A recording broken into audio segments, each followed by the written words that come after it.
ಮುದ್ದೇಬಿಹಾಳ್ ತಾಲೂಕಿನ ಕುಂಚುಗನೂರು ಗ್ರಾಮದ ಹೊರವಲಯದಲ್ಲಿರುವ ಜಾಕ್ವೆಲ್ ಹತ್ತಿರ ಕೃಷ್ಣಾ ನದಿಯಲ್ಲಿ ಅಮಾವಾಸ್ಯೆ ನಿಮಿತ್ತ ತನ್ನ ಎತ್ತುಗಳಿಗೆ ಮೈ ತೊಳೆಯಲು ಹೋದ ರೈತ ಕಾಶಪ್ಪ ಹನುಮಂತ ಕಮಳಿ 38ರ ರೈತ ಶನಿವಾರ ಬೆಳಗ್ಗೆ ಮೊಸಳೆಗೆ ಬಲಿಯಾದ ಕಹಿ ಘಟನೆ ಸಂಭವಿಸಿದೆ.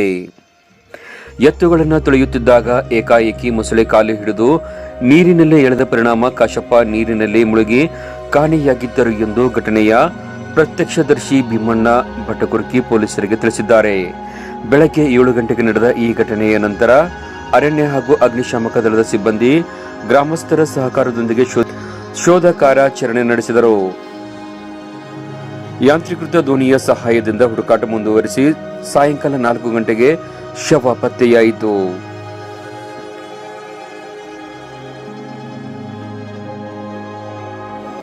ಫಸ್ಟ್ ಅವ್ರು ಬಂದು ಒಂದು ಎತ್ತು ಮೈ ತೊಳೆದು ಕಟ್ಟು ಮೇಲೆ ಕಟ್ಟಿದ್ರು, ಇನ್ನೊಂದು ಎತ್ತು ತೊಳೆಯಕ್ಕೆ ಹೋಗಿದ್ರು.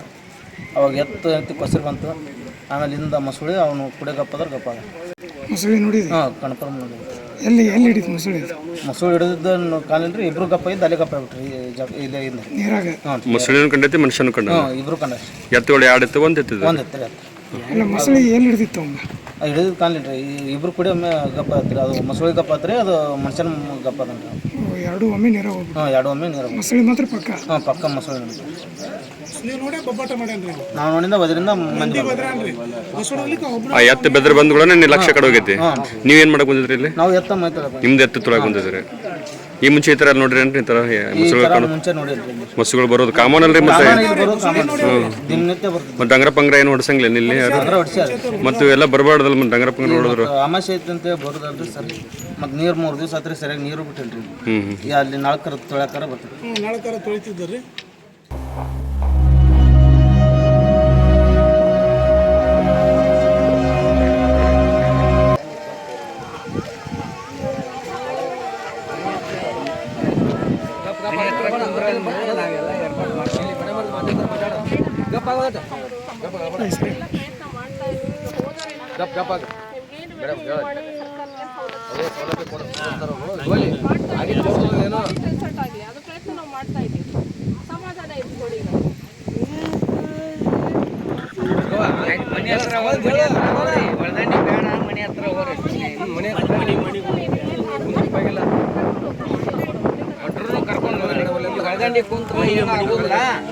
ಪ್ರಯತ್ನ ಅವ್ರು ಮಾಡ್ತಾರೆ.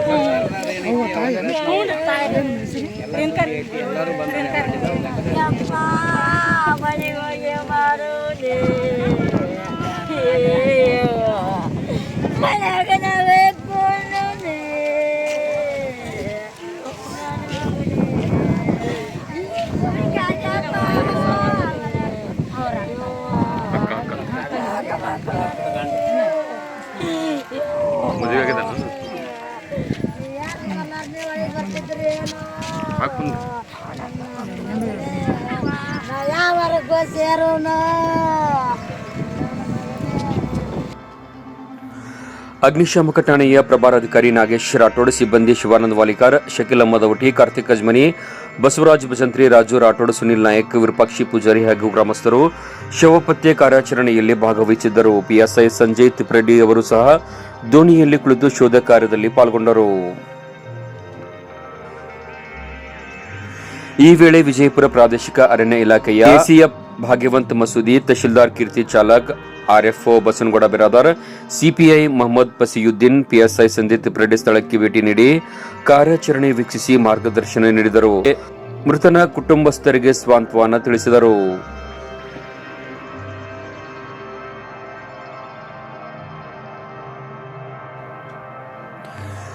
ಬಿಜೆಪಿ ರೈತ ಮೋರ್ಚಾದ ರಾಜ್ಯಾಧ್ಯಕ್ಷ ಮಾಜಿ ಶಾಸಕ ಎಸ್ ಪಾಟೀಲ್ ನಡಹಳ್ಳಿಯವರು ಘಟನಾ ಸ್ಥಳಕ್ಕೆ ಧಾವಿಸಿ ಅಧಿಕಾರಿಗಳ ಬೇಜವಾಬ್ದಾರಿತನಕ್ಕೆ ಕಿಡಿಕಾರಿದರು. ತಹಶೀಲ್ದಾರ್, ಪೊಲೀಸ್ ಅಧಿಕಾರಿಗಳು ಸಕಾಲಕ್ಕೆ ಆಗಮಿಸದಿರುವುದಕ್ಕೆ ಆಕ್ರೋಶವನ್ನು ವ್ಯಕ್ತಪಡಿಸಿದ ಅವರು ಡಿಸಿ, ಎಸ್ಪಿಗೆ ಕರೆ ಮಾಡಿ ತಕ್ಷಣ ಕ್ರಮ ಕೈಗೊಳ್ಳುವಂತೆ ಆಗ್ರಹಿಸಿದರು. ಪ್ರತ್ಯಕ್ಷದರ್ಶಿಯ ಹೇಳಿಕೆ ಆಧರಿಸಿ ತತ್ಕ್ಷಣ ಎಫ್ಐಆರ್ ನೋಂದಾಯಿಸುವಂತೆ ಒತ್ತಾಯಿಸಿದರು. ವಿಳಂಬವಾದರೆ ಧರಣಿ ನಡೆಸುವ, ಕಾಲ್ನಡಿಗೆ ಜಾಥಾ ಮಾಡುವ ಎಚ್ಚರಿಕೆಯನ್ನ ನೀಡಿದರು. ಸರ್ಕಾರ ತಕ್ಷಣ 50 ಲಕ್ಷ ಪರಿಹಾರ ಘೋಷಿಸಬೇಕು ಎಂದು ಆಗ್ರಹಿಸಿದ ಅವರು ರೈತರ ಹಿತಕ್ಕಾಗಿ ಹೋರಾಟಕ್ಕೂ ಸಿದ್ಧವೆಂದು ಘೋಷಿಸಿದರು.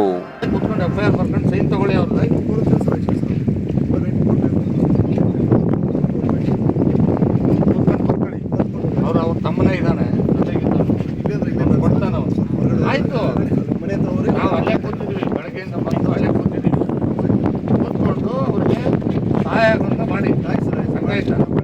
ನಿಮ್ಮ ಗಮನದಾಗಿರಲಿ, ಫ್ಲಡ್ ಎಫೆಕ್ಟೆಡ್ ಏರಿಯಾ.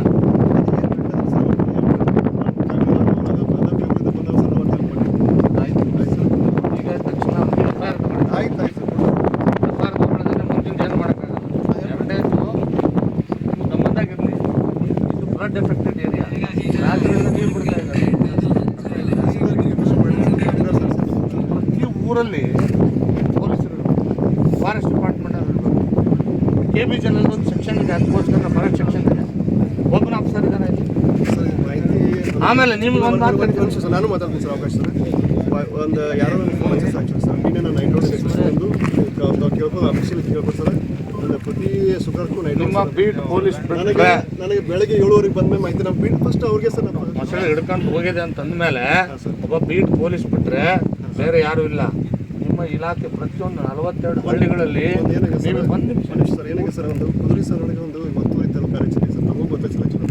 ಅದು ಒತ್ತುವರಿ ಸಿಬ್ಬಂದಿ ಎಲ್ಲ ಬಂದು ನಿನ್ನೆ ಕೇಳಿ ಸರ್, ಬೆಳಗ್ಗೆ 6 ಗಂಟೆವರೆಗೆ ಇದು ಅಚಾನಕ್ ಆಗಿ 7 ಗಂಟೆ. ನಾನು SP ಅವ್ರಿಗೆ ಮಾತಾಡ್ಬೇಕಾ? 7:30 ಗಂಟೆಗೆ ಸರ್. ಅಲ್ಲ ನಿಮಗೆ ಪ್ರೊಟೆಕ್ಷನ್ ಸಿಬ್ಬಂದಿ ಇಲ್ಲ ಅಂದ್ರೆ ನಾನು ಯಾರಿಗೆ ಮಾತಾಡ್ಬೇಕು ಹೇಳಿ? ಇಲ್ಲ ಸರ್, ಇಲ್ಲ ಅದೀವಿ ಸರ್. ಇಲ್ಲಿ ಯಾರಿಗೂ ಪಬ್ಲಿಕ್ ಅವ್ರ ಫೈರ್ದವ್ರಿಗೆ ತೊಂದರೆ ಆಗಿಲ್ಲ ಸರ್. ನಾನು ಇಲ್ಲಿ ಬಂದು ನಿಮ್ಮ ಒಂದು ನಿಮಿಷ ಕೇಳಿ. ನಾನು ಇಲ್ಲಿ ಬಂದಾದ್ಮೇಲೆ ನಿಮ್ಮ ಬೀಟ್ ಪೊಲೀಸಿಗೆ ಕೇಳಿದ ಮೇಲೆ ಒಂದೊಬ್ಬನ ಬಿಟ್ಟರೆ ಇರಲ್ಲ, ಯಾರು ಒಬ್ಬರು FIR ತಗೊಳ್ಳೋರು. ಇದು ಮ್ಯಾನ್ ಮೇಡ್ ಡ್ಯಾಮ್. ಇಲ್ಲಿ ಸಾವಿರಾರು ಸಂಖ್ಯೆಯಲ್ಲಿ ಮಸೂಡಿಗಳು ಬರ್ತಾ ಇದ್ದಾವೆ. ಹೋಗಿ ಇವ್ರು ಡ್ರೋನ್ ತೊಗೊಂಡು ಸರ್ವೆ ಮಾಡಲೇಬೇಕಿದ್ರೆ ಜಿಲ್ಲಾಧಿಕಾರಿಗಳಿಗೆ ವಿನಂತಿ ಮಾಡ್ತೀನಿ ನಾನು, ನಿಮ್ಮ ಆಲಿಮಟ್ಟಲ್ಲಿ ಒಂದು ಫಾರೆಸ್ಟ್ ವಿಂಗ್ ಇದೆಯಲ್ಲ, ಹೇಳಿ ಅವ್ರಿಗೆ ಸರ್ವೆ ಮಾಡ್ಲಿಕ್ಕೆ ಹೇಳಿ. ಡ್ರೋನಿಂದ ಒಂದು ಸರ್ವೆ ಮಾಡ್ಲಿಕ್ಕೆ ಹೇಳಿ. ಎಲ್ಲಿಂದ ಆಲಿಮಟ್ಟಿಯಿಂದ ನಾರಾಯಣಪುರದವರೆಗೆ ನಮ್ಮೆಲ್ಲ ಹಳ್ಳಿ ದಂಡಿ ಮೇಲೆ ಡ್ರೋನ್ಗಳು ಬಿಟ್ಟು ಸರ್ವೆ ಮಾಡೋಕ್ಕೆ ಹೋಗಲಿ, ಎಷ್ಟು ಸಾವಿರ ಸಂಖ್ಯೆಯಲ್ಲಿ ಮೊಸಳೆ ಇದಾವೆ ಅಂತ ಗೊತ್ತಾಗ್ತದೆ. ಫಾರೆಸ್ಟ್ನವನಿಗೆ ಅದಕ್ಕೆ ನೀವು ರೆವಿನ್ಯೂ ಡಿಪಾರ್ಟ್ಮೆಂಟ್ ರಿಪೋರ್ಟ್ ಕೊಡಬೇಕು.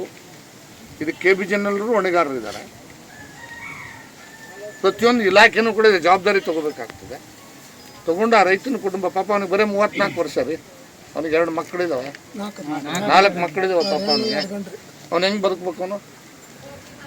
ಇನ್ನು ಯಾರು ಕೂಡ ಒಳದಂಡೆ ಮೇಲೆ ಹೋಗಂಗಿಲ್ಲ, ಹೊಲಕ್ಕೆ ಹೋಗೋಕ್ಕೂ ಭಯ. ಇಲ್ಲಿ ಬಂದಿದ್ದಾರೆ ತಕ್ಷಣ ತಲಾಟಿನ ಕಳಿಸಿ ಅವರೊಬ್ಬರನ್ನ ಅಟೆಂಡ್ ಮಾಡಿದ್ದು ಬಿಟ್ಟರೆ ಬಹುಶಃ ಉಳಿದು ಯಾರೂ ಕೂಡ ಇಲ್ಲಿ ಅಟೆಂಡ್ ಮಾಡ್ಲಿಕ್ಕೆ ತಯಾರಾಗಿಲ್ಲ. ಅದಕ್ಕೆ ನಾನು ಈ ಮುಖಾಂತರ ಆಗ್ರಹ ಮಾಡ್ತೇನೆ, ತಕ್ಷಣ ರೈತನ ಕುಟುಂಬಕ್ಕೆ ಕನಿಷ್ಠ 50 ಲಕ್ಷ ಪರಿಹಾರ ಕೊಡಬೇಕು ಸರ್ಕಾರ. ಇಂಥ ಘಟನೆಗಳು ನಮ್ಮಲ್ಲಿ ಆಗದಂಗೆ ನೋಡ್ಕೋಬೇಕು.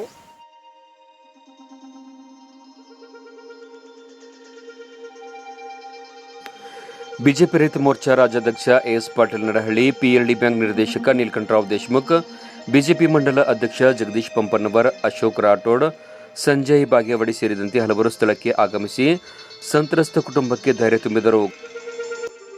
ಕಾಂಗ್ರೆಸ್ ಮುಖಂಡರಾದ ಶ್ರೀಶೈಲ್ ಮರೋಳ್, ರಾಜು ಕೊಂಗಿ ಮತ್ತಿತರರು ಸಹ ಸಾಂತ್ವನವನ್ನ ಹೇಳಿದರು. ಕಂದಾಯ ನಿರೀಕ್ಷಕ ಪವನ್ ತಳವಾರ್, ತಂಗಡಗಿ PDO ಮುತ್ತು ಸರಗಣಾಚಾರ್ಯ, ಗ್ರಾಮ ಲೆಕ್ಕಾಧಿಕಾರಿ ಸೇರಿದಂತೆ ಅನೇಕ ಅಧಿಕಾರಿಗಳು ಸ್ಥಳದಲ್ಲಿದ್ದು ಅಗತ್ಯ ಮಾಹಿತಿಯನ್ನು ಒದಗಿಸಿದರು. ನಂತರ ಮೃತನ ಶವವನ್ನು ಮರಣೋತ್ತರ ಪರೀಕ್ಷೆಗೆ ಕಳುಹಿಸಿ ವಾರಸುದಾರರಿಗೆ ಹಸ್ತಾಂತರಿಸಲಾಯಿತು. ಮುದ್ದೇಬಿಹಾಳ್ ಪೊಲೀಸ್ ಠಾಣೆಯಲ್ಲಿ ಪ್ರಕರಣ ದಾಖಲಾಗಿದೆ. ಮೃತ ಕಾಶಪ್ಪ ಕಂಬಳಿಗೆ ಪತ್ನಿ, 2 ಪುತ್ರರು ಹಾಗೂ 2 ಪುತ್ರಿಯರು ಇದ್ದಾರೆ. ಘಟನೆ ನಡೆದಾಗ ಗ್ರಾಮದಲ್ಲಿ ಲಕ್ಕಮ್ಮ ದೇವಿಯ ಜಾತ್ರೆ ಸಂಭ್ರಮ ಸಾಗುತ್ತಿದ್ದು, ಒಂದು ಕಡೆ ಹಬ್ಬದ ಉಲ್ಲಾಸ, ಮತ್ತೊಂದು ಕಡೆ ದುರಂತದ ಸೂತಕ ಗ್ರಾಮದಲ್ಲಿ ವಿಚಿತ್ರ ಸನ್ನಿವೇಶ ಸೃಷ್ಟಿ ಮಾಡಿತ್ತು.